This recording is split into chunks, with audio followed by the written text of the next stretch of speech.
দাঁড়িয়ে আছি ওহুদের প্রান্ত। কিছু সাহাবী যখন দেখেন রাসূল সাল্লাল্লাহু জীবিত আছেন কিন্তু তার দাঁত মোবারক শাহাদাত হয়েছে, মাথায় আঘাতপ্রাপ্ত, একটা মর্মান্তিক ব্যাপার, তখন সবাই তাকে কর্ডন করে, মানে চারদিকে ঘিরে ফেলে এবং ঘিরে ফেলে এই ভিতরে নিয়ে যায় যেখানে ওহুদ পাহাড় দুভাগ হয়ে রাসূল সাল্লাল্লাহু আলাইহি ওয়াসাল্লামকে আশ্রয় দিয়েছিলেন। চলুন আমরা সেখানে গিয়ে বাকি অংশ দেখাই।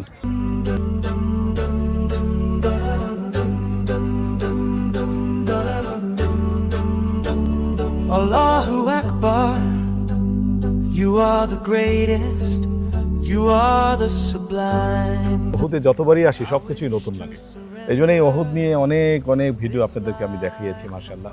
এই জায়গাটারও ভিডিও অনেকগুলো দেখিয়েছি, কিন্তু আজকে এখানে আসার কারণটা হলো জন্য রাসূল সাল্লাল্লাহু আহত অবস্থায় এখানে বসে নামাজ পড়েছিলেন, কিন্তু তার আগে আরেকটি ছোট একটা গুহার মতো আমরা দেখলাম এবং লোকজন সবাই এখানে গিয়ে ভিতরে যায়। এবং রাসূল সাল্লাল্লাহু আলাইহি সাল্লাম বলেন, আমি ওহুদকে ভালোবাসি, ওহুদ আমাকে ভালোবাসে, এবং কাল কিয়ামতের দিন এই ওহুদ পাহাড় জান্নাতে অবস্থান করবে।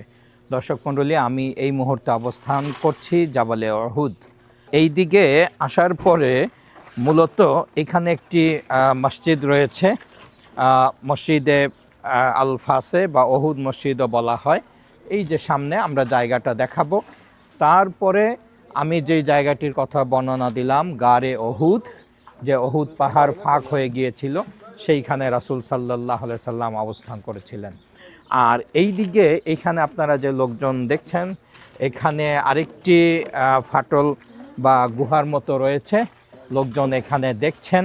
তো মূলত বিভ্রান্তি রয়েছে, একটু বিভ্রান্তি রয়েছে যে মূলত আসলে গুহা কোনটি, এটি নাকি ওইটি। এই জিনিসটাই এখন আপনাদেরকে আমি একটু সরজমিনে দেখানোর চেষ্টা করছি। আছে এই যে ভিতরে আমরা যাচ্ছি একটু, তার ব্যাপারটা হলো এরকম একটু। এই জায়গাটা আমি দেখানোর কারণ হলো রাসূল সাল্লাল্লাহু আলাইহি ওয়াসাল্লাম যখন যে কোনো গুহায় ঢোকেন বা যেখানে প্রবেশ করছেন সেখানে তাকে অবস্থান করার মতো পাহাড়ে সুযোগ করে দিয়েছিল, তাদের সৌভাগ্যবান হয়েছিল এই ওহুদ পাহাড়। এখানে কিন্তু শোয়ার মতো বা এরকম ব্যবস্থা নাই। তো যাই হোক, আমরা পরবর্তীতে আপনাদের সব কিছু বলছি। আমরা একটু ওদিকে গিয়ে এখন দেখানোর ব্যবস্থা করব, চলবে। এটা পাহাড়, ওহুদের যে পাহাড়, এটা আমরা জানি যে এটা একটা জান্নাতি পাহাড়। দুইভাবেই যাওয়া যায়, এদিক থেকেও যাওয়া যায় অথবা এদিক থেকেও যাওয়া যায়। আমরা চলুন হাতে হাতে গিয়ে সব দেখানোর ব্যবস্থা করব। আমরা খুবই কাছাকাছি যাবো। একসময় কিন্তু খোলা ছিল, এখন অবশ্য খোলা নাই।